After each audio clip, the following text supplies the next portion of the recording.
প্রিয় শিক্ষার্থী, বিসিএসই কলেজের রসায়ন অনলাইন ক্লাসে তোমাদের সবাইকে স্বাগত জানাচ্ছি। আশা করি সবাই ভালোই আছো।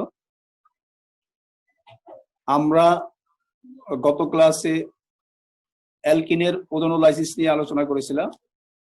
আজকে আমরা আলোচনা করব অ্যালকাইনের ওজোনোলাইসিস বা ওজোন সংযোজন বিক্রিয়া, অ্যালকাইনের আদ্র বিশ্লেষণ বিক্রিয়া এবং সবশেষে নিউক্লিওফিলিক সংযোজন বিক্রিয়া। শুরুতেই আমরা অ্যালকাইনের ওজোনোলাইসিস বিক্রিয়া নিয়ে আলোচনা করব। ওজোনোলাইসিস হচ্ছে অসম্পৃক্ত হাইড্রোকার্বনের সাথে প্রথমে ওজোনের বিক্রিয়া হবে, ওজনের বিক্রিয়ার ফলে ওজোনাইট যৌগ উৎপন্ন হবে। পরবর্তীতে সেই ওজোনাইট যৌগকে পানির সাহায্যে আদ্র বিশ্লেষণ করলে উৎপাদক পাওয়া যাবে। অর্থাৎ অসম্পৃক্ত হাইড্রোকার্বনের সাথে ওজনের বিক্রিয়ার সাহায্যে ওজোনাইট গঠন এবং পরবর্তীতে উৎপন্ন ওজোনাইটকে পানির সাহায্যে আদ্র বিশ্লেষণ, এই দুই স্তরের বিক্রিয়াকে ওজোনোলাইসিস বিক্রিয়া বলা হয়। সেটি অ্যালকিনের ক্ষেত্রেও যেমন দুই স্তরের, অ্যালকাইনের ক্ষেত্রেও দুই স্তরের। আমরা আজকে অ্যালকাইনের ক্ষেত্রে সেই দুই স্তরের বিক্রিয়া দেখব।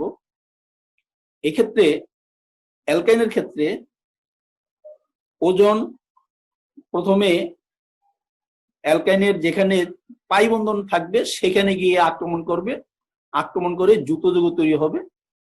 সেই উৎপন্ন যুত যৌগ পরবর্তীতে আদ্র বিশ্লেষণ হবে, আদ্র বিশ্লেষণের ফলে কার্বক্সিলিক অ্যাসিড উৎপন্ন হবে।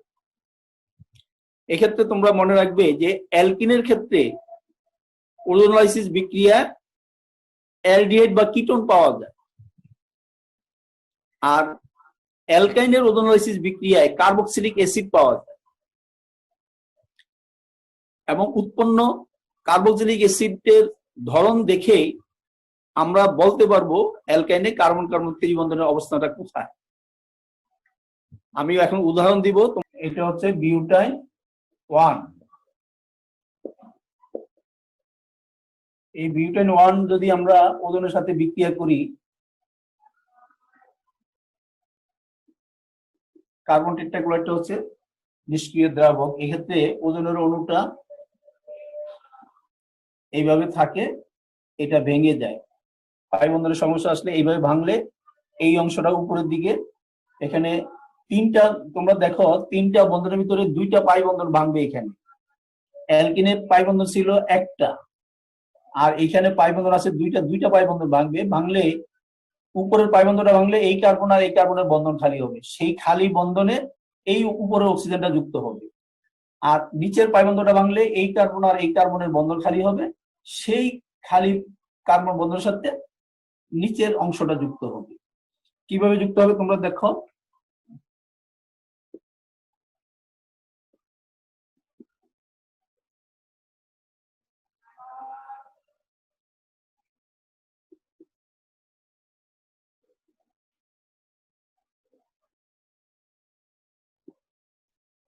আমরা এটাকে বলি ওজোনাইট। এটা হচ্ছে যুত যৌগ।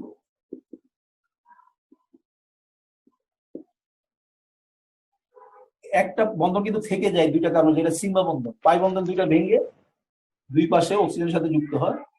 এটি পরবর্তীতে আবার আমরা আদ্র বিশ্লেষণ করব। আদ্র বিশ্লেষণ করলে কি হয় লক্ষ্য করো।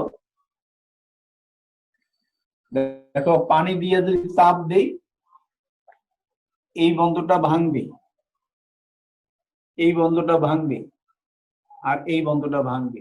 তো এই বন্ধনটা যদি ভাঙে, খেয়াল করো এই কার্বনের এই বন্ধন আর এই বন্ধন ভাঙলে এখানে নতুন করে বন্ধন তৈরি হবে। একইভাবে এই কার্বনের এই বন্ধন এবং এই বন্ধন এই অক্সিজেনের এই বন্ধন ভাঙলে এখানে নতুন করে বন্ধন গঠন হবে, পাই বন্ধন গঠন হবে। তাইলে কি দাঁড়াবে?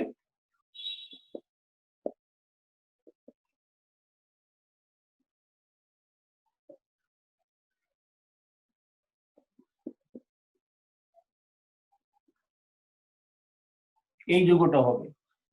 এটাকে এই যে দেখো এখানে দুইটা কার্বনের মূলক আছে, সিইউ মানে কার্বনিল, এটাকে ডাইকার্বনিল যৌগ বলা হয়। আবার এই ক্ষেত্রে এটাকে নির্দিষ্ট করে অক্সো অক্সো অ্যালকানেল বলা যায়। কেন অক্সো অ্যালকানেল বলা যায় দেখো, 1 2 3 4 এটার নাম তোমরা নামকরণ আগে শিখেছো। এখানে 2 অক্সো 1 2 3 4 2 অক্সো বিউটানেল, এই যৌগটা তৈরি হয়। আর এক্ষেত্রে লক্ষ্য করো, এই যে অক্সিজেনটা রয়ে গেল, এই অক্সিজেনের সাথে এই পানির অণু যুক্ত হয়ে কিন্তু এখানে আরেকটা প্রোডাক্ট হবে, সেটা আমরা এইভাবে দেখাচ্ছি বিক্রিয়ার সুবিধার জন্য। অর্থাৎ ওজোনাইডের আদ্র বিশ্লেষণ করলে শুধু এই যৌগটাই উৎপন্ন হয় না, সাথে হাইড্রোজেন পারক্সাইড উৎপন্ন হয়। এই হাইড্রোজেন পারক্সাইডটা জারক পদার্থ, এইটা আবার কি করবে, এই 2 অক্সো বিউটানলকে জারিত করবে। জারিত করে কি করবে, জারিত করে কার্বক্সিলিক অ্যাসিড রূপান্তর করবে। এখানে তোমাদেরকে কিন্তু বুঝতে হবে, সেটা হলো এই যে হাইড্রোজেন পারক্সাইড, এই অণুটা তোমরা জানো যে এইভাবে থাকে, এটা এইভাবে ভাঙবে। এই ক্ষেত্রে এই বন্ধনটা ভেঙে যাবে। ভাঙলে কি হবে দেখো, একটা ওয়েস এই কার্বনের সাথে যুক্ত হবে, আরেকটা ওয়েস এই কার্বনের সাথে যুক্ত হবে। তাইলে কি দাঁড়াবে,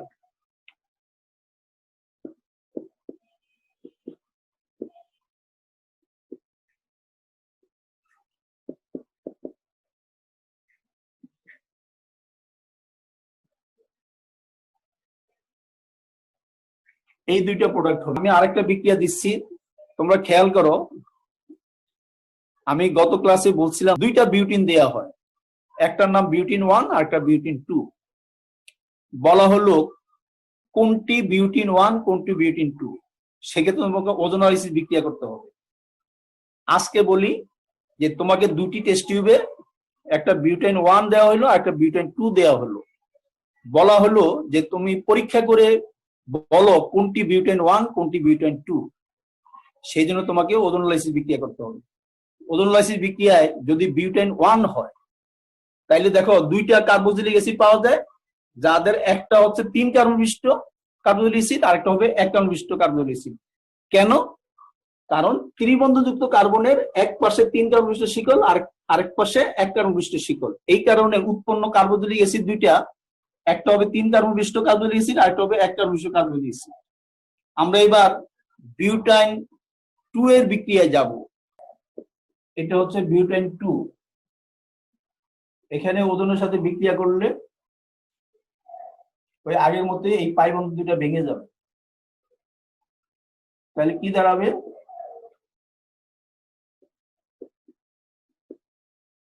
একটা বন্ধন থাকবে যেটা সিগমা বন্ধন।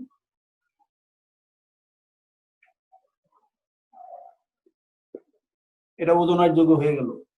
এটা আমরা পরবর্তীতে আদ্র বিশ্লেষণ করব, পানির সাথে তাপ দিব, তাপ দিলে আদ্র বিশ্লেষণ হবে। আদ্র বিশ্লেষণ হলে এটা ভাঙবে, এইটা ভাঙবে, এই বন্ধনটা ভাঙবে, এটা থেকে যাবে। তাইলে কি হবে,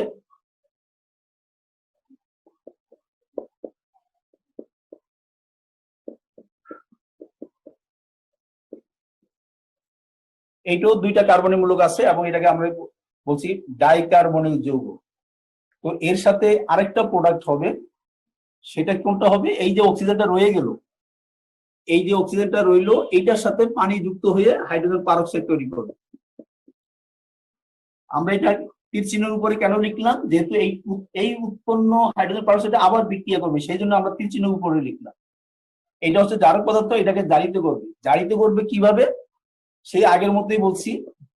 এইটার গাঠনিক সংকেত হচ্ছে এইটা, এটা ভাঙবে, এই বন্ধুটা ভাঙবে, ভাঙলে এই হাইড্রোজেন গ্রুপটা এই কার্বন আসছে, এইটা এখানে আসবে, আসলে দুইটা কার্বক্সিলিক অ্যাসিড হবে। কিভাবে হবে দেখো,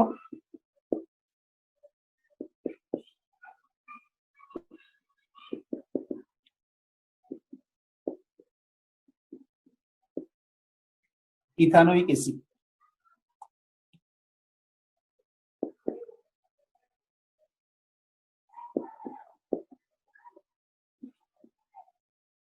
এটাও একই, এটা আমি লিখলাম না। তাইলে দেখো এই ক্ষেত্রে অর্থাৎ বিউটাইন 2 যখন থাকে, তখন দুইটা অণু পাওয়া যাচ্ছে একই অ্যাসিড, অর্থাৎ আসলে আমরা বলতে পারি কিন্তু এখানে একটা উৎপাদও পাওয়া যাচ্ছে। এইটাও ইথানোয়িক অ্যাসিড, এইটাও ইথানোয়িক অ্যাসিড। এটা কোনো কোনো সময় বইতে এখানে 2 দেয়, আমরা এইটা বাদ দিয়া আমরা এইভাবেও লিখতে পারি। দেখো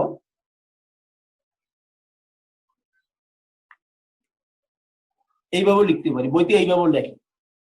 তাহলে এই যে এখানে একটা অ্যাসিড হইলো আর আগের বিক্রিয়াটা 2টা অ্যাসিড হইলো, এখন এখানে একটা অ্যাসিড কেন হইলো? দেখো আমি আগেই বলছি ত্রিবন্ধযুক্ত কার্বন কার্বক্সিল মূলক হয়ে যাবে, তাইলে এইটাই কিন্তু এই কার্বক্সিল মূলক হবে, আবার এইটাও কার্বন। তাইলে এখানে ত্রিবন্ধযুক্ত কার্বনের এক পাশে আছে 2 কার্বন বিশিষ্ট শিকল, তাহলে 2 কার্বন বিশিষ্ট অ্যাসিড হবে, ইথানোয়িক অ্যাসিড। আবার এর এই পাশে 2 কার্বন বিশিষ্ট শিকল আছে, তাহলে এই অংশটা কিন্তু 2 কার্বন বিশিষ্ট অ্যাসিড হবে, যার কারণে একটা প্রোডাক্ট হবে ইথানোয়িক অ্যাসিড। তাইলে তোমরা লক্ষ্য করো বিউটাইন 1 এর ক্ষেত্রে 2টা অ্যাসিড পাওয়া যাচ্ছে, একটা 3 কার্বন বিশিষ্ট আর একটা 1 কার্বন বিশিষ্ট, অর্থাৎ প্রোপানোয়িক অ্যাসিড এবং মিথানোয়িক অ্যাসিড। আর এই ক্ষেত্রে একটা মাত্র অ্যাসিড পাওয়া যায় 2 কার্বন বিশিষ্ট।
দেখো তোমরা, আমি যে বিক্রিয়াটা লিখলাম এটা হলো ইথাইনের আদ্র বিশ্লেষণ। তো শুরুতে তোমাদের বলি যে অ্যালকাইনের যখন আদ্র বিশ্লেষণ হবে, অ্যালকাইনের আদ্র বিশ্লেষণটা কিভাবে হয় খেয়াল করো। অ্যালকাইনের আদ্র বিশ্লেষণের সময় 2% মার্কিউরিক সালফেট, 20% সালফিউরিক অ্যাসিড এবং 60 থেকে 75 ডিগ্রি সেলসিয়াস তাপমাত্রায় বিক্রিয়া করলে প্রথমে একটা দ্রুত যৌগ তৈরি হবে। এই দ্রুত যৌগটা পরবর্তীতে পুনর্বিন্যাস হবে, পারমাণবিক পুনর্বিন্যাস হয়ে নতুন যৌগ তৈরি হবে। সেই যৌগগুলো অ্যালডিহাইড হতে পারে, কিটোনও হতে পারে। অর্থাৎ অ্যালকাইনের আদ্র বিশ্লেষণের ফলে অ্যালডিহাইড বা কিটোন যৌগ পাওয়া যাবে। কখন অ্যালডিহাইড হবে, কখন কিটোন হবে, সেটা নির্ভর করবে কার্বন কার্বন ত্রিবন্ধযুক্ত কার্বনের সাথে কোন পরমাণু আছে সেটার উপরে। তোমরা লক্ষ্য করো, এখন আমি যেটা লিখলাম ইথাইনের আদ্র বিশ্লেষণ। ইথাইনের আদ্র বিশ্লেষণ করলে কি ঘটে, এক্ষেত্রে কিভাবে উত্তরটা লিখতে হবে দেখো। ইথাইনকে 2% মার্কিউরিক সালফেট, 20% সালফিউরিক অ্যাসিড, যেটা লঘু সালফিউরিক অ্যাসিড বলে, এবং 60 থেকে 75 ডিগ্রি সেলসিয়াস তাপমাত্রা যদি উত্তপ্ত করা হয়, তাহলে প্রথমে একটা দ্রুত যৌগ তৈরি হবে। এই দ্রুত যৌগটা তোমরা খেয়াল করো, এই যে ইথাইন, আমরা জানি যে আদ্র বিশ্লেষণ মানে সবসময় আদ্র বিশ্লেষণ মানে পানির সাথে বিক্রিয়া। এগুলো লাগবে যেটা আমি মুখে এতক্ষণ বললাম।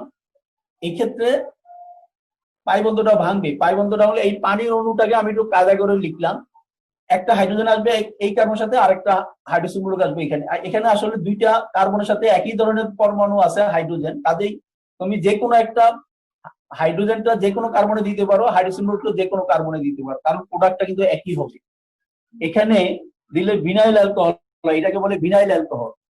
এই ভিনাইল অ্যালকোহলটা পরবর্তীতে পুনর্বিন্যাস হবে, পারমাণবিক পুনর্বিন্যাস। পুনর্বিন্যাসটা মানে তো তোমরা জানো যে এখানে পরমাণুগুলো পরস্পরের সাথে স্থান বিনিময় করে নতুন ভাবে নতুন যৌগ তৈরি করবে। যেমন দেখো, এই হাইড্রোজেনটা যখন এই কার্বন দিকে আসবে তখন এই পাই বন্ধনটা ভেঙে যাবে, পাই বন্ধনটা ভাঙলে আবার এখানে আরেকটা পাই বন্ধন সৃষ্টি হবে, তখনই কিন্তু এইটা হবে। এটাকে আমরা এই যে এইটা প্রকৃতপক্ষে CH3CH2 ইথানল বা অ্যাসিটালডিহাইড। অর্থাৎ আমরা দেখলাম ইথাইনের আদ্র বিশ্লেষণের ফলে ইথানল নামক অ্যালডিহাইড পাওয়া যায়।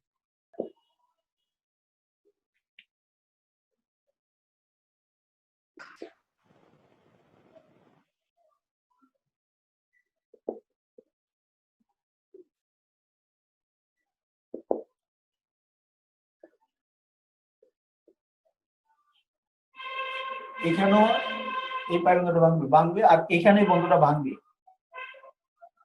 এখন এখানে দেখো, এখানে হাইড্রোজেনটা কোন কার্বনের সাথে যাবে, হাইড্রোজেন গ্রুপটা কোন কার্বনের সাথে যাবে, আগে কিন্তু সেই প্রশ্ন ছিল না ইথাইনের ক্ষেত্রে। কিন্তু এই ক্ষেত্রে কিন্তু তুমি যে কোনো পরমাণুর মধ্যে এই হাইড্রোজেন আর হাইড্রোজেন গুলো ইচ্ছা মতো দিলে হবে না, মার্কনিকোভের নিয়ম অনুসারে হবে।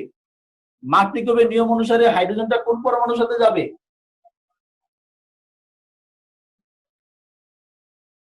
বলতে পারবে কেউ? মার্কনিকোভের নিয়মটা কি মনে আছে? একজনও পারবে না? জি স্যার, যেখানে হচ্ছে এইচ আছে সেখানে দিব। হ্যাঁ, যেখানে এইচ আছে, অর্থাৎ হাইড্রোজেনটা যাবে ত্রিবন্ধযুক্ত সেই কার্বনের সাথে, এইটা বাদ, ত্রিবন্ধযুক্ত সেই কার্বনের সাথে যাবে এই এখানকার হাইড্রোজেন বা ধনাত্মক অংশ যেই কার্বনের সাথে হাইড্রোজেন বেশি আছে। ওই তেলের মাথায় তেল দেয়া বলছিলাম। তাহলে এই হাইড্রোজেনটা এখানে আসবে আর এই হাইড্রোজেন গ্রুপটা তখন এই কার্বনের মধ্যে আসবে।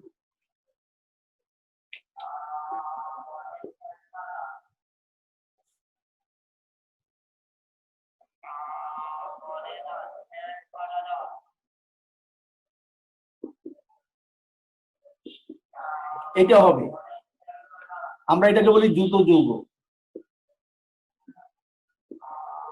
এইটা পরবর্তীতে পুনর্বিন্যাস হবে, এটাকে আমরা পারমাণবিক পুনর্বিন্যাসও বলতে পারি, পারমাণবিক পুনর্বিন্যাস। পারমাণবিক পুনর্বিন্যাস হলে কি হবে, ওই আগের মতো পুনর্বিন্যাসটা আগের মতো, এই হাইড্রোজেনটা এই কার্বনের সাথে যুক্ত হবে, তখন এই পাই বন্ধনটা ভেঙে যাবে, পাই বন্ধনের ইলেকট্রন এখানে চলে আসবে, এখানে দ্বিবন্ধন হয়ে যাবে। তাইলে কি হয় দেখো,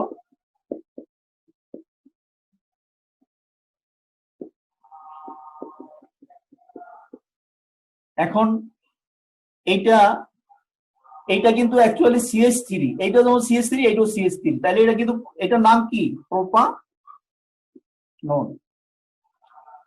তাইলে আমরা দেখতে পেলাম প্রোপাইনের আদ্র বিশ্লেষণ বলে প্রোপানন পাওয়া যায়, অর্থাৎ কিটোন পাওয়া যায়, অথচ ইথাইনের আদ্র বিশ্লেষণের সময় অ্যালডিহাইড পাওয়া যায়, ইথানল পাওয়া যায়। তো ওজোনোলাইসিস প্রসঙ্গে তোমাদের আরেকটা বিক্রিয়া আছে, এটা আমি একটু দেখে দিলে ভালো তোমাদের। দেখো, ইথাইন যদি হয় এবং সেখানে যদি আমরা জিন প্রভাব ব্যবহার করি তাহলে কি ঘটে দেখো।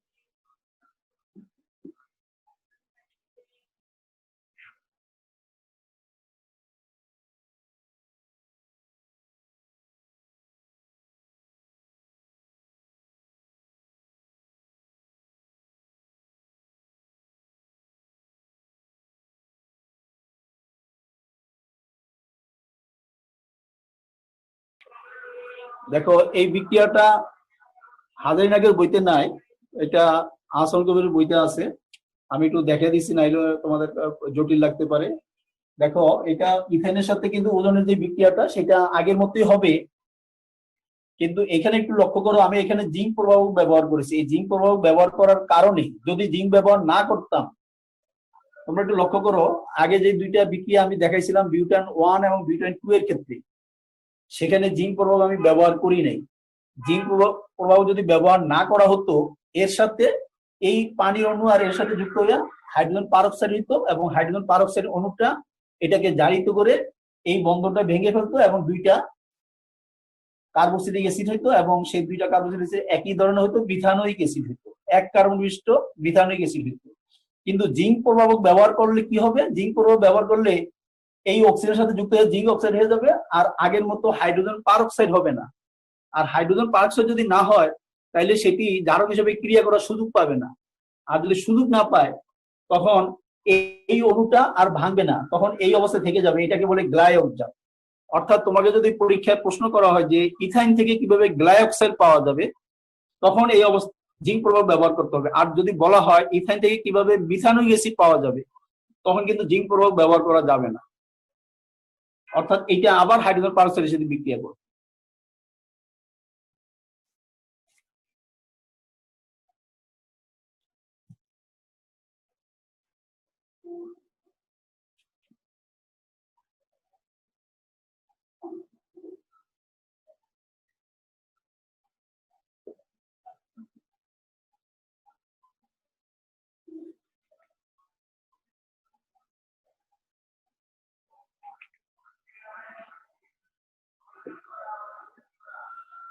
নিউক্লিওফিলিক সংযোজন বিক্রিয়া,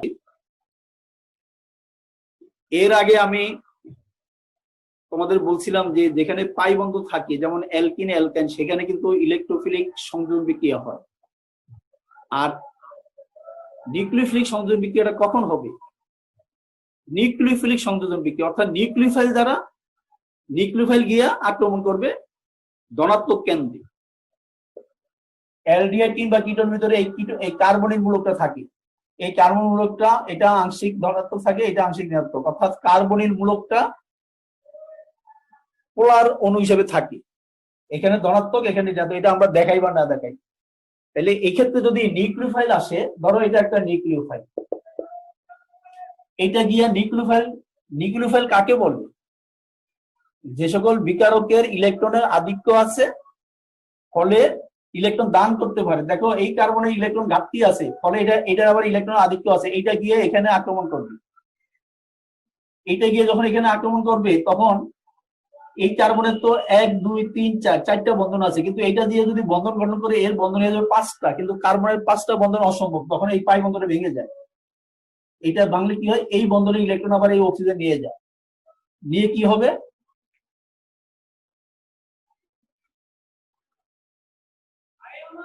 এইরকম অবস্থা সৃষ্টি হবে।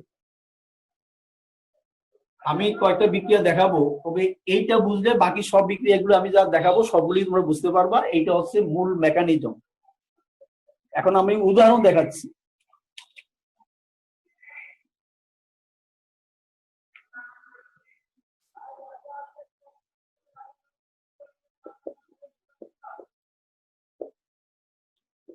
এটার নাম কি? ইথানেল। এটাকে যদি ধরো হাইড্রোজেন সায়ানাইডের সাথে আমরা বিক্রিয়া করি, এই হাইড্রোজেন সায়ানাইড আমরা এটাকে বলছি ডেল্টা প্লাস, আর এটাকে বলছি ডেল্টা মাইনাস।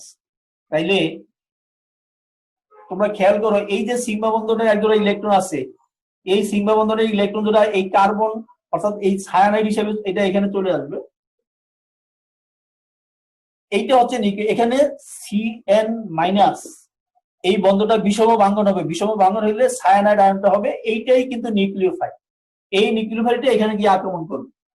আক্রমণ করার সাথে সাথে এই পাই বন্ধনের ইলেকট্রন অক্সিজেন নিয়ে যাবে, নিয়ে গেলে এটার মধ্যে নেগেটিভ চার্জ সৃষ্টি হয়। তখন আবার এই হাইড্রোজেনটা এখানে প্রোটন হিসেবে চলে আসবে। আসলে কি হবে?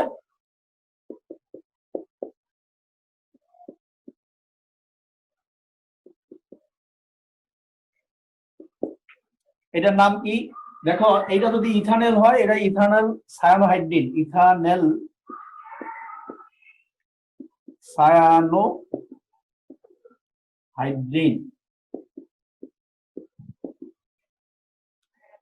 এখানে তোমাদেরকে এটা বীজগণিতের একদম সূত্রের মতো তোমাকে বুঝতে হবে। আমি একটা বিক্রিয়া লিখলাম, এরকম 10টা বিক্রিয়া থাকতে পারে, যে একটা বুঝবে সে 10টা বিক্রিয়া পারবে। জৈব রসায়নের বিক্রিয়ার কৌশলটা তোমাকে জানতে হবে, নতুবা কিন্তু জৈব রসায়ন কঠিন মনে হবে, কিন্তু এটা আমি প্রথম লেকচারে বলছি।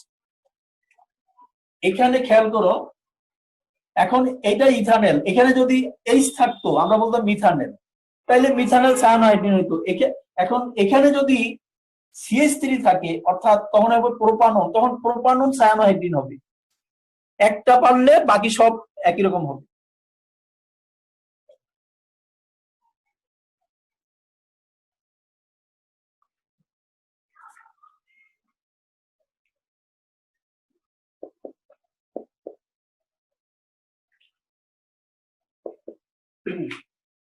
দেখো,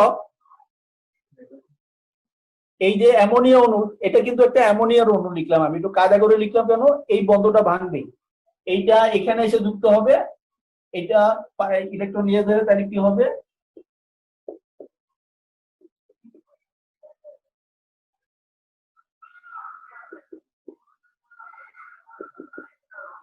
এটার নাম হলো ethanal, ethanal ammonia, ethanal ammonia.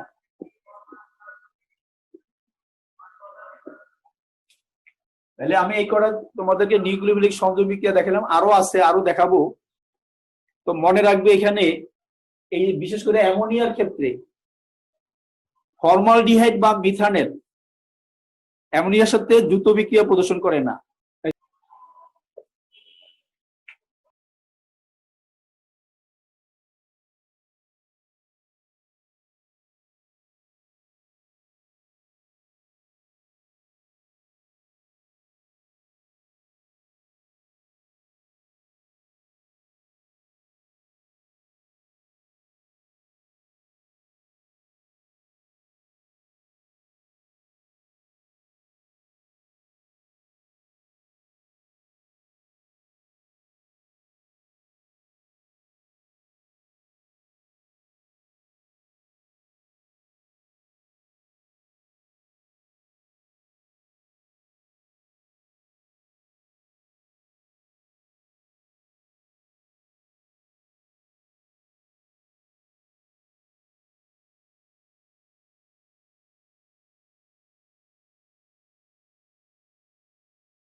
তোমরা লক্ষ্য করো, এই যে বিক্রিয়াটা, মিথানেলের অপর নাম কি, ফর্মালডিহাইড। ফর্মালডিহাইডের 40% জলীয় দ্রবণকে ফরমালিন বলে।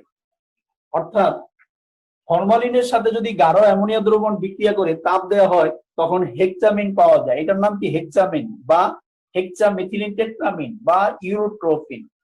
তোমরা এইটাকে তোমরা মনে রাখতে পারো যে এই যে হেক্সামেথিলিন, হেক্সা মানে কি 6, মিথিলিন এই যে CH2, হেক্সামেথিলিন টেট্রামিন, 4টে অ্যামোনিয়া থেকে এখানে N4 আসে, টেট্রা মানে তো 4, অর্থাৎ এইটার সাথে এটাকে মিলিয়ে তোমাদের মনে রাখতে হবে। তবে এটাকে সংক্ষেপে হেক্সামিন বলা হয়, আর এটার বাণিজ্যিক নামটা হচ্ছে ইউরোট্রোপিন।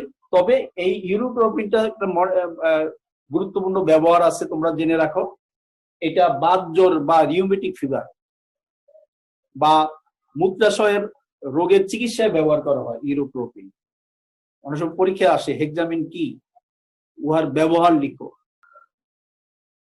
অ্যালডোল ঘনীভবন, অ্যালডোল ঘনীভবন কাকে বলে? আলফা হাইড্রোজেন যুক্ত 2 অণু অ্যালডিহাইড বা কিটোন লঘু ক্ষারের উপস্থিতিতে বিক্রিয়া করলে পরস্পরের সাথে সংযুক্ত হয়ে বিটা হাইড্রোক্সি অ্যালডিহাইড বা বিটা হাইড্রোক্সি কিটোন তৈরি করে। এই বিক্রিয়াকে অ্যালডোল ঘনীভবন বিক্রিয়া বলা হয়। আমি সংজ্ঞাটা আবার বলছি, উদাহরণ দিলে তোমাদের ক্লিয়ার হবে। আলফা হাইড্রোজেন যুক্ত 2 অণু অ্যালডিহাইড বা কিটোন লঘু ক্ষার, যেমন সোডিয়াম হাইড্রোক্সাইড বা সোডিয়াম কার্বনেট দ্রবণের সাথে বিক্রিয়া করলে 2 অণু পরস্পরের সাথে যুক্ত হয়ে বিটা হাইড্রোক্সি অ্যালডিহাইড বা বিটা হাইড্রোক্সি কিটোন উৎপন্ন হয়। এই বিক্রিয়াকে অ্যালডোল ঘনীভবন বিক্রিয়া বলা হয়। তোমরা বিক্রিয়াটা দেখো।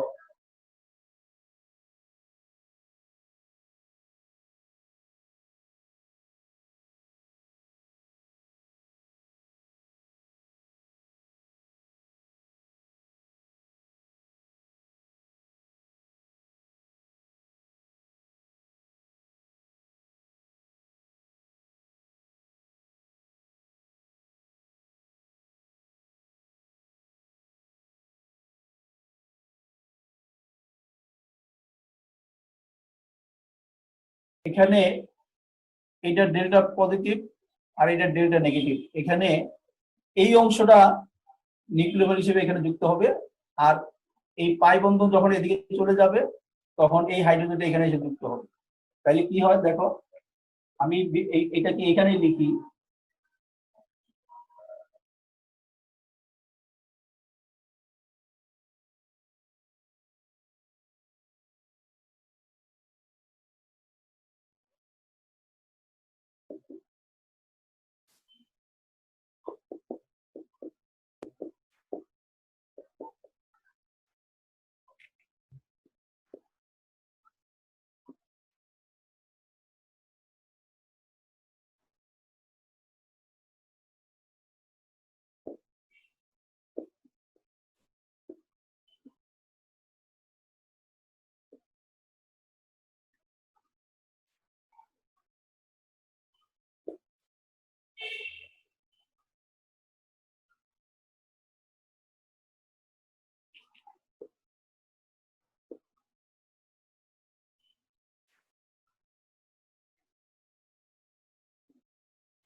ইথানেল, এইটাও ইথানেল, এইটাও ইথানেল।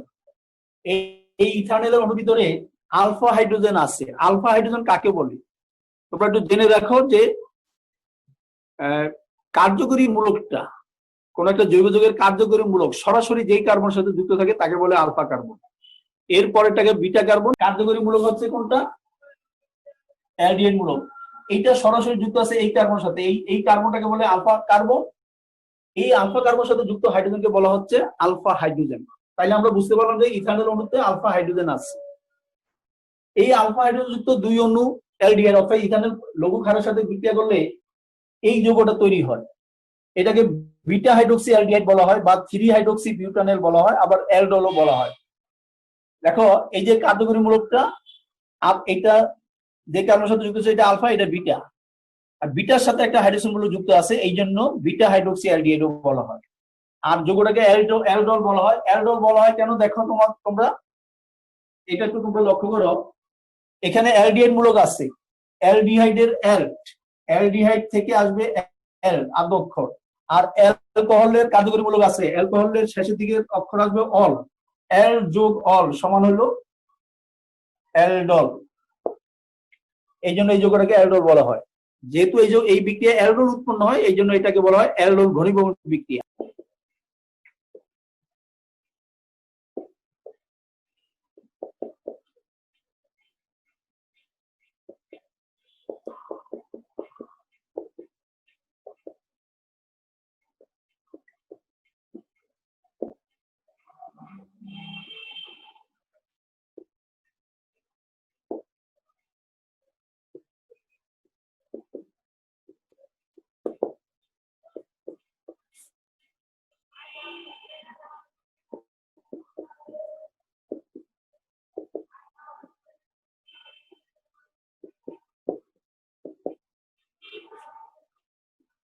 কেনিজারো বিক্রিয়া কাকে বলে? আলফা হাইড্রোজেন বিহীন দুই অণু অ্যালডিহাইড গাঢ় ক্ষার অর্থাৎ সোডিয়াম হাইড্রোক্সাইড বা পটাশিয়াম হাইড্রোক্সাইডের 50% দ্রবণের সাথে বিক্রিয়া করলে পারস্পরিক জারণ বিজারণের ফলে যথাক্রমে কার্বক্সিলিক অ্যাসিড এবং অ্যালকোহল উৎপন্ন হয়। এই বিক্রিয়াকে আবিষ্কারকের নাম অনুসারে কেনিজারো বিক্রিয়া বলা হয়। তোমরা একটু লক্ষ্য করো, এইটাও মিথানল, এইটাও মিথানল, এখানে কিন্তু আলফা কার্বনই নাই, কাজে আলফা হাইড্রোজেন থাকার প্রশ্ন আসে না। এটা গাঢ় ক্ষারের সাথে বিক্রিয়া করলে দেখো এই অ্যালডিহাইড, তোমরা মনে রাখবে অ্যালডিহাইড জারিত হইলে কার্বক্সিলিক অ্যাসিড হয়, আর অ্যালডিহাইড বিজারিত হইলে অ্যালকোহল হয়। এটা সূত্র মনে রাখতে হবে। এই এক অণু অ্যালডিহাইড জারিত হবে, এটা যদি জারিত হয় কার্বক্সিলিক অ্যাসিড হয়, এখানে জারণ হয়। আর আরেক অণু বিজারিত হয়, বিজারিত হয়ে এটা তৈরি করে, এটা বিজারণ হয়। এইটা মিথানলটা জারিত হয়ে মিথানোয়িক অ্যাসিড হয়, পরে অ্যাসিড আবার ক্ষারের সাথে বিক্রিয়া করে এই সোডিয়াম মিথানয়েড লবণ হিসেবে পাওয়া যায়, আর এটা অ্যালকোহল হয়ে যায়। অনলাইন ক্লাস এখানে শেষ করছি। সবাই সুস্থ থাকো, নিরাপদে থাকো, এই প্রত্যাশা করি। ধন্যবাদ। আসসালামু আলাইকুম। আসসালামু আলাইকুম।